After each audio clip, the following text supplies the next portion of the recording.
So as far as your scoutSMART profiles, right? So at this point, you created your profile. You probably have begun to accumulate highlights from the season, or you have some from your past seasons that you've had. Kind of what's next. So we're gonna talk through if you were in season right now, right, and you had that tape, kind of what your process is.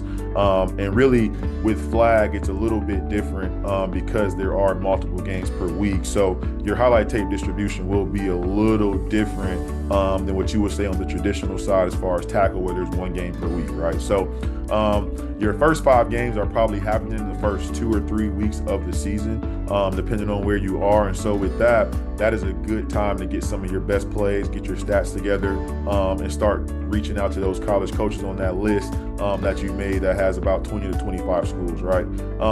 The second part of that should be now after we say about another 5 or 6 games or so.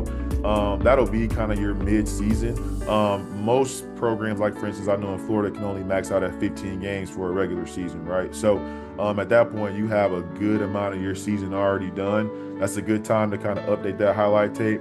You may even want to pull some plays that you had because you might have made some better ones, right? Because again, we don't want to just put a bunch of highlights together and have a super long tape, right? We still want to keep it within that 1 to 2.5 minute range, correct? So just keep that in mind. And then obviously towards the end of the year, we're talking about now the end of season highlights. So there is probably when you'll have your best plays from the season. That may get closer to that 3 minute mark, which is okay.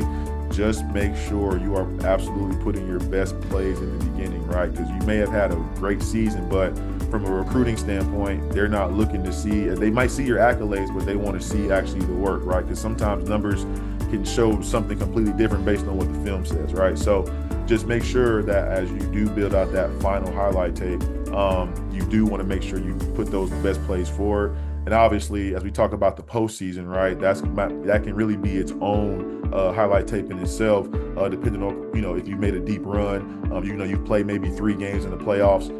That can also be like a postseason highlight, just in addition to what you've already done. So just keep that in mind as well. Every highlight that you make is still a highlight, so you want to make sure that they all have a place.